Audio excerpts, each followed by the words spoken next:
Tudo bem, alunos, professores da educação de jovens e adultos, como vocês estão? Espero que todos bem e vamos começar mais uma aula de ciências hoje. E hoje nós vamos falar sobre reprodução. Reprodução dos seres vivos. Vocês já pararam para pensar sobre isso? Por que será que os seres vivos necessitam da reprodução? Então, a reprodução, ela acontece com todos os seres vivos, com os animais, com os seres unicelulares, com as plantas.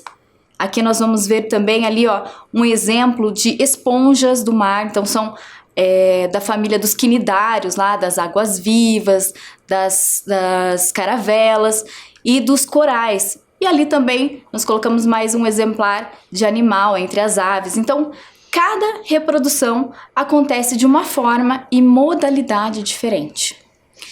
Então, isso que é o bacana, é o diverso dos seres vivos, então com diferentes formas e modalidades de reprodução. Então, ela basicamente acontece com duas grandes formas, a assexuada e sexuada. Mas primeiro vamos pensar, por que os seres vivos se reproduzem? Pensem aí, enquanto vocês pensam, vou deixar um tempo para você organizar o seu caderno. Coloca lá, aula de ciências e a data de hoje.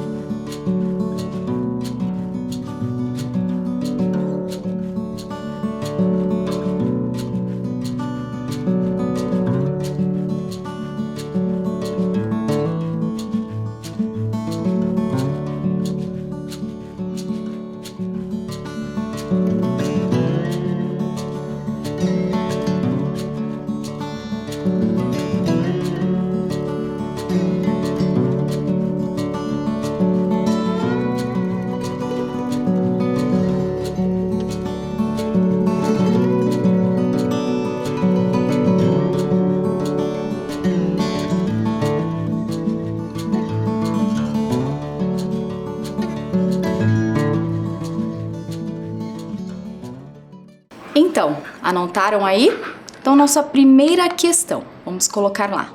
Por que os seres vivos se reproduzem? Então, a reprodução garante a perpetuação da espécie. Então, o fundamento, o principal propósito da reprodução é garantir a espécie. Sim, porque quando o indivíduo não consegue mais passar o seu material genético, a sua carga genética para frente, para as futuras gerações, ele corre o risco de extinção.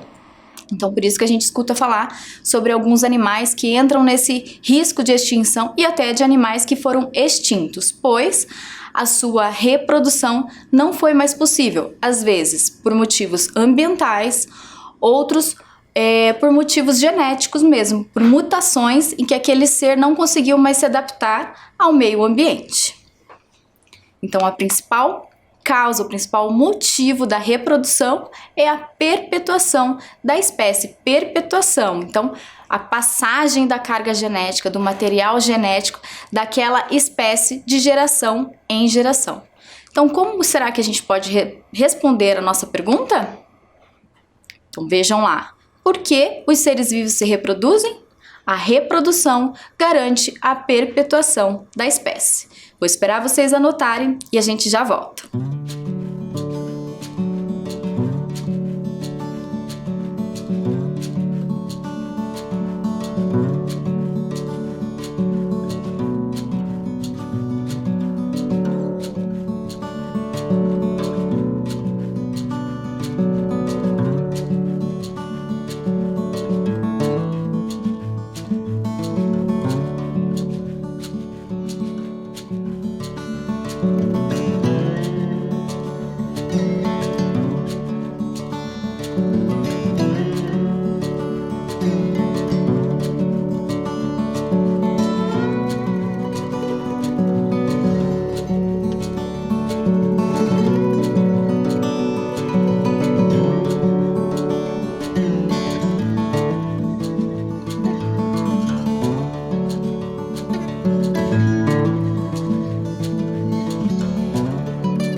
Certo?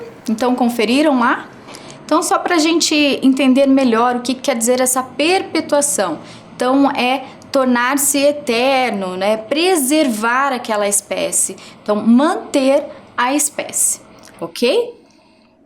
Então seguindo pensando sobre os tipos, as formas de reprodução. Observem agora esses organismos. O que nós temos ali agora é a foto de uma bactéria. A bactéria, olha só, ela é a rainha da produção assexuada. Como assim assexuada? Então, assexuada é quando a gente coloca o A na frente, quer dizer que não há. Então, quer dizer que não existe a troca de material genético.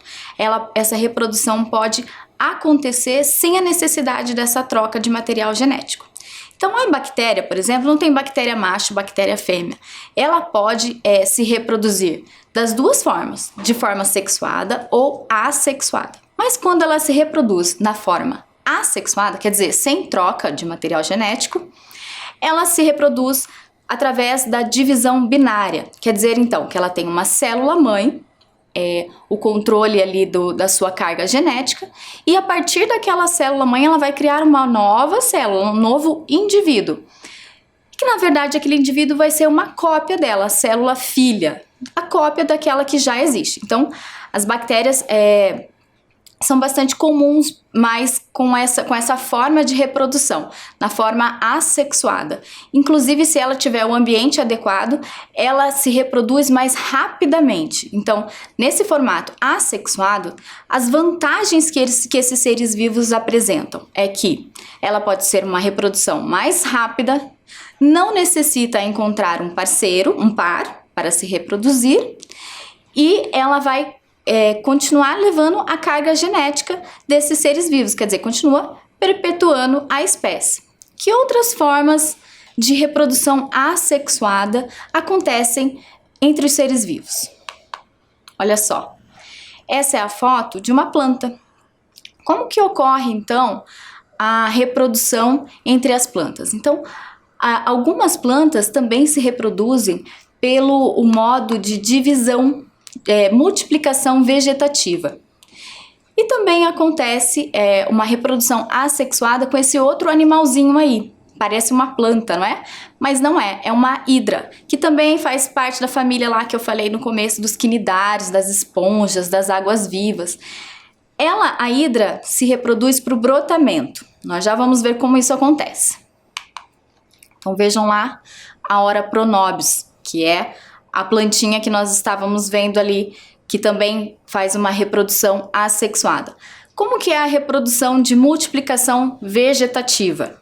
Como assim, professora? É a famosa pega-mudinha que a gente conhece lá. A gente pode retirar uma parte da planta, uma parte que haverá a célula de reprodução, que pode ser o caule, a raiz ou até mesmo a folha, dependendo da espécie. Algumas espécies, por exemplo, como o gengibre, a bananeira, através do rizoma, o rizoma que está ali no caule. E aí, ela colocada num outro ambiente, com as condições necessárias, com a terra, com a água, a iluminação adequada, ela vai reproduzir um novo indivíduo, tá? Então, essa é a reprodução por multiplicação vegetativa. E a hidra que se reproduz por brotamento. Então, é um animal, um ser vivo, que vai produzir um broto. Isso mesmo, da parte do corpo dela mesmo vai brotar um novo ser vivo. Então, essa reprodução acontece entre esses animais, entre a esponja, entre a água-viva e os corais, justamente por essa facilidade deles viverem em colônias e se proteger para manter aí a espécie, a perpetuação da espécie. E uma outra forma de reprodução assexuada é a reprodução da planária. A planária é um verme, um indivíduo da classe dos plateumintos, e eles podem se reproduzir dos dois jeitos também, de forma assexuada e sexuada. Na forma assexuada, ela vai se reproduzir por fragmentação. Então, este ser vivo, ele tem a capacidade de regenerar. Se você tira um pedaço dele, ele logo vai se constituir de novas células e tecidos para criar um novo indivíduo. Então, a planária, que é também encontrada aí em lagos, em lugares úmidos, em córregos, pode causar algumas doenças ao ser humano, né, como a ectossomose e a teníase. Então, por isso, a importância de tomar a água, de usar a água tratada, tá? Então, a planária, ela se reproduz desta forma, na condição assexuada, por fragmentação, e quando ela se reproduz da forma sexuada, com a troca de material genético de um outro indivíduo, ela também tem uma condição diferenciada, porque ela é hermafrodita. Então, quando os dois fazem o cruzamento do material genético, os dois vão ficar com óvulos fecundados. Quer dizer, então, a multiplicação, a perpetuação dessa espécie é garantida de duas formas. Nossa, professora, mas por que tudo isso? Então é difícil acabar com esse bichinho. Não é tão difícil assim, né? Então ela daí não resiste a temperaturas quentes, a lugar seco, não resiste ao cloro. Então a natureza deu essa forma de multiplicação mais fácil para a planária, mas ela também se torna um indivíduo sensível, vulnerável, que pode correr riscos aí predatórios o tempo todo, tá? Então, essa é a particularidade da planária, ok? Seguindo lá, então, vamos exercitar agora a aprendizagem. Que nós já falamos sobre reprodução assexuada e reprodução sexuada. Você compreendeu que, então, para ocorrer a reprodução assexuada, não é necessário um outro indivíduo, então, não há necessidade de procurar um parceiro, um par daquela espécie. Também é facilitado pela rapidez, ela pode ocorrer mais rápido, mas há também as desvantagens. Nessa forma assexuada, será sempre um clone daquela espécie, então ela vai sempre repetir aquele material genético. Se naquele indivíduo há uma informação genética de que eles não resistem a baixas temperaturas, por exemplo, todos os indivíduos reproduzidos ali não vão resistir a baixas temperaturas. Entenderam? Então há vantagens e desvantagens. Então vamos pensar lá agora sobre a reprodução sexuada. Então, como eu expliquei para vocês, a planária, por exemplo, é um indivíduo hermafrodita, então não precisa ter dois de sexos diferentes, mas ela também consegue se reproduzir de forma assexuada. Então, o que é necessário para acontecer a reprodução sexuada? Vamos pensar? A reprodução sexuada envolve sempre um progenitor, dois progenitores de sexos diferentes, ou dois progenitores do mesmo sexo, ou dois gametas. O que é fundamental para acontecer a reprodução sexuada? Então, lembram lá que a gente falou sobre as bactérias também, que não há bactéria fêmea ou bactéria macho. O que acontece é um doador e um receptor. Então, para acontecer a reprodução sexuada, terá sempre que haver a troca de material genético, ok? Então, para responder essa questão, o correto é que nós sempre precisamos de 2 gametas, 2 células de reprodução, ok? Vou deixar vocês anotarem um pouquinho e a gente já continua.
Então, continuando, agora a gente pensando sobre a reprodução sexuada.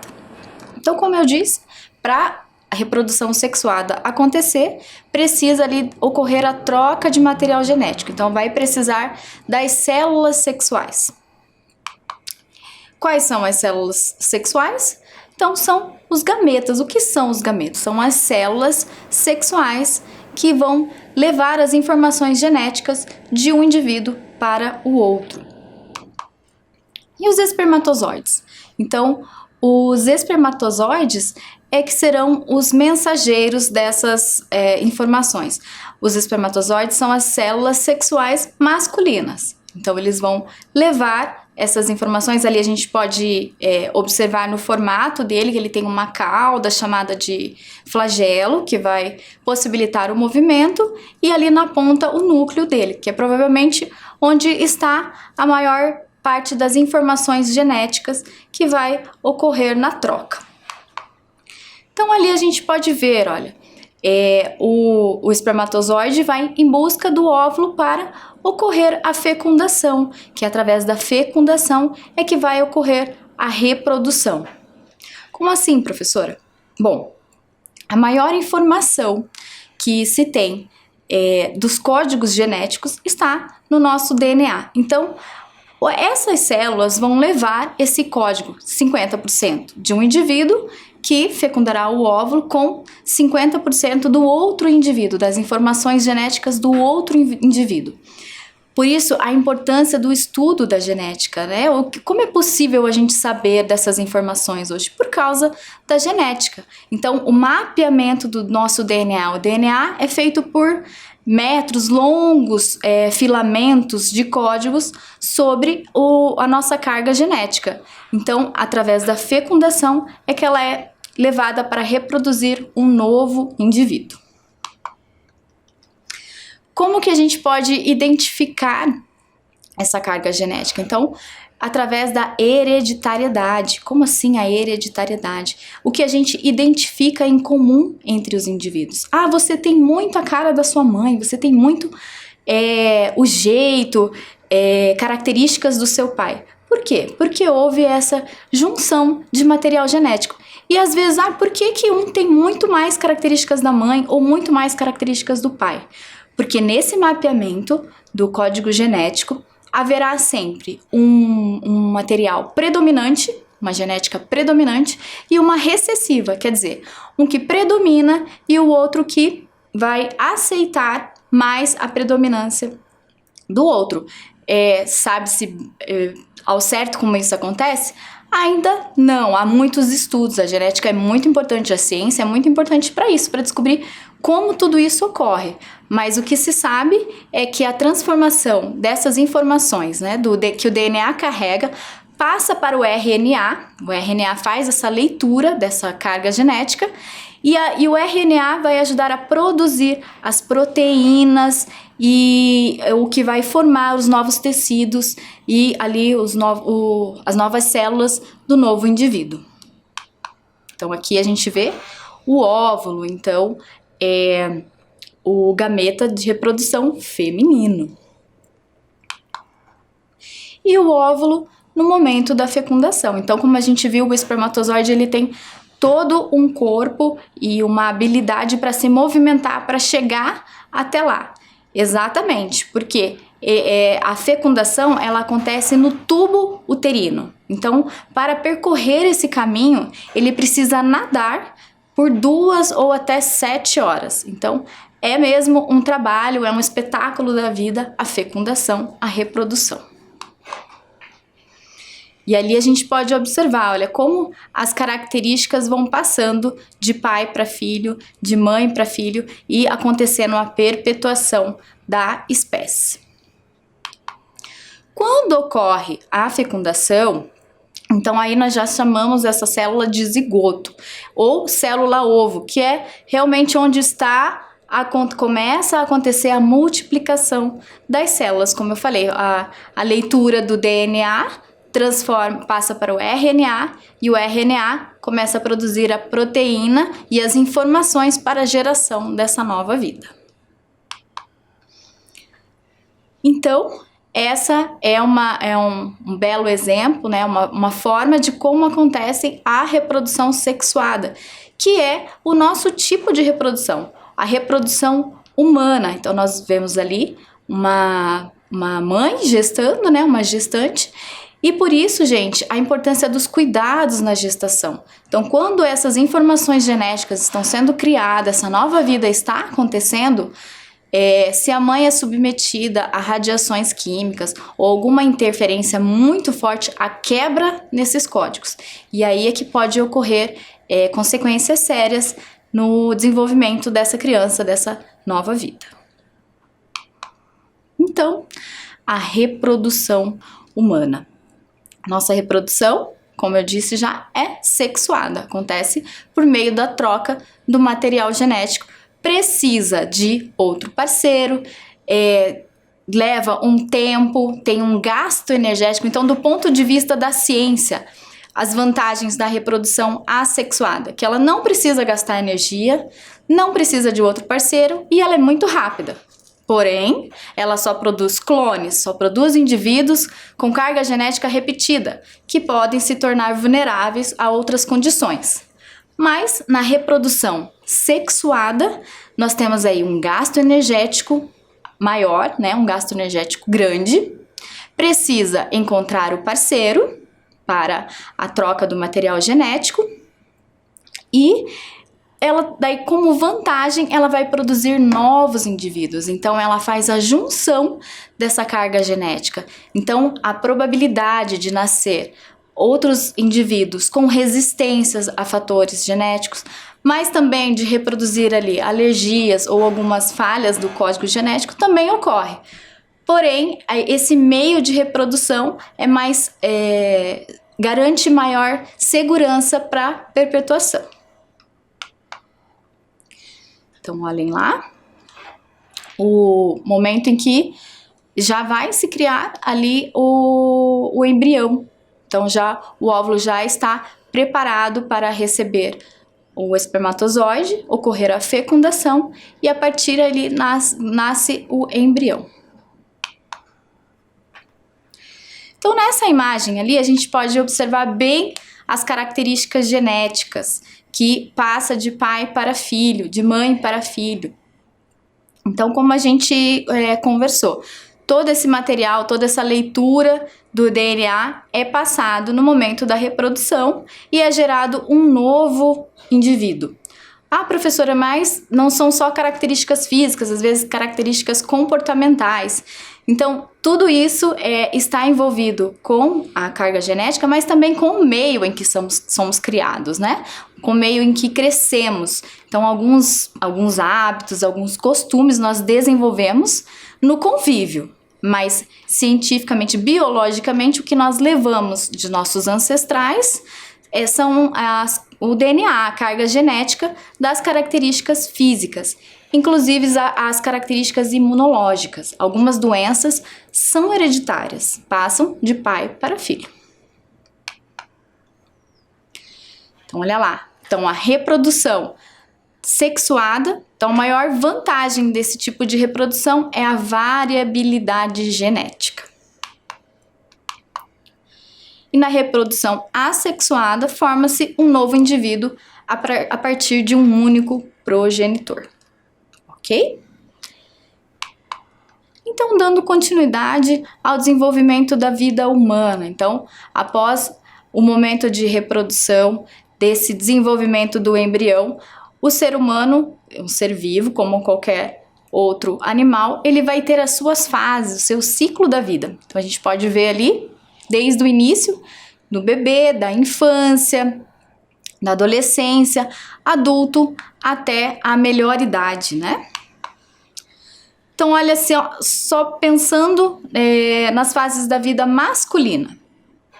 Você se lembra das alterações que o seu corpo sofreu, das mudanças que ocorreram na nossa vida? É só a gente pegar fotos antigas, é só a gente revirar aí pela memória, nós podemos ver claramente. Então, toda aquela mudança, todo aquele desenvolvimento de tecido, crescimentos de ossos, acontece lá na nossa reprodução, no início da vida e pelo resto da nossa vida. Então, nós vamos ter ali, se vocês se lembrarem da nossa aula sobre o sistema endócrino, bastante mudança hormonal que vai mudar o nosso corpo. As fases da vida da mulher, então, são bem semelhantes. Nós somos seres vivos da mesma espécie, porém, ocorrem mudanças de forma diferente.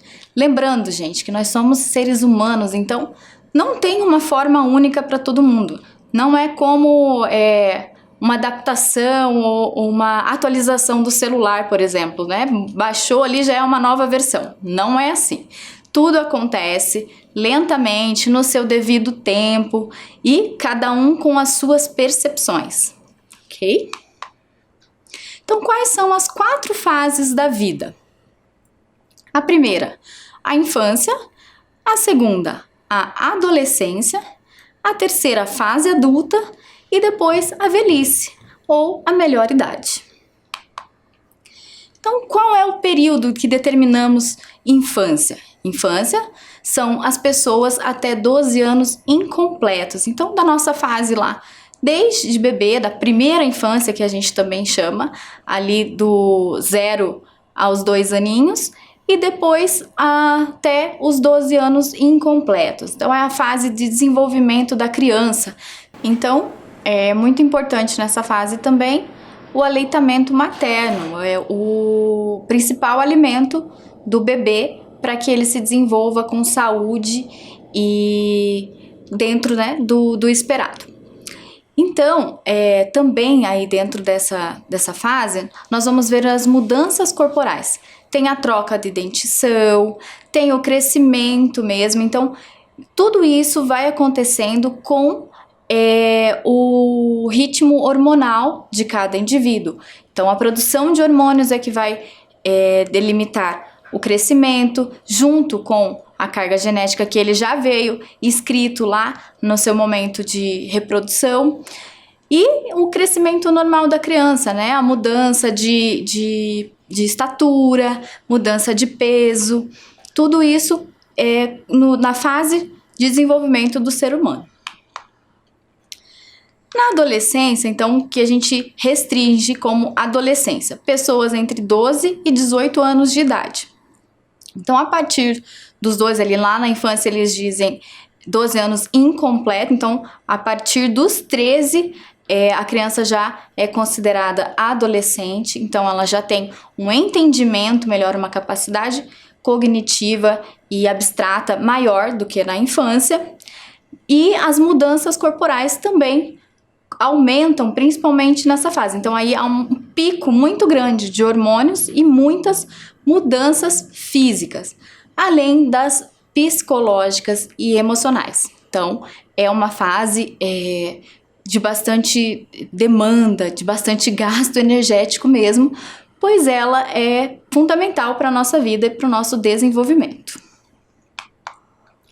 Então, olhem ali nessa figura, uma representação de um menino já se barbeando ali, porque são elementos físicos que primeiro apontam essa mudança no corpo do fim da infância, entrando na adolescência. Então, a fase ali da adolescência demarca o fim da infância e a transformação para uma vida adulta. Então, o surgimento de pelos, mudança na voz, são características comuns. Acontecem também nas meninas, mas de forma diferente.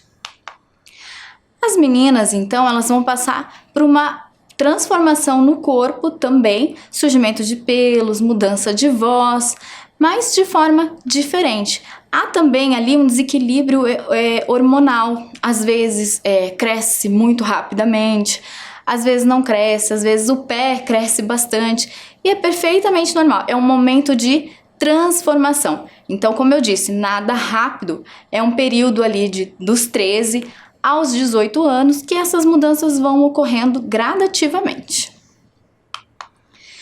E você sabe qual é o nome do período de transição entre a infância e a adolescência? Vocês se lembram disso?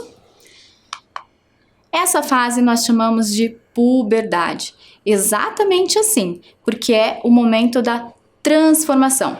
Para as meninas, é um momento marcante também, pois acontece a sua menarca, a primeira menstruação. É o que vai dizer que as suas células de reprodução, seus óvulos, estão amadurecidos. Então, é uma mensagem da natureza. Este corpo já está pronto para a reprodução. Porém, ela desenvolve ali toda uma outra fase, junto com a primeira menarca, o desenvolvimento do corpo, como a gente conversou também, o desenvolvimento psíquico e emocional. Então, é um período, não é a partir dos 13 anos, ali começa dos 13 e vai até os 18. Vocês se lembram dessas mudanças?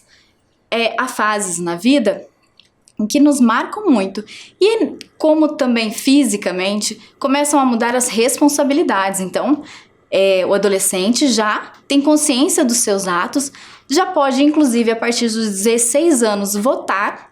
Então, a responsabilidade, a cobrança sobre o indivíduo também muda. Você se lembra dessa fase na sua vida? Vamos pensar um pouquinho. Escreva 3 mudanças que ocorrem na puberdade, em meninas e meninos. Vocês se lembram disso? Então, nas características, pensando agora nas características físicas. O que principalmente muda nas meninas e nos meninos? Vocês podem anotar lá, dividindo em colunas separadas. Meninas de um lado e meninos do outro. Eu vou voltar no enunciado da questão e vocês podem copiar.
Certo? Então, pensaram?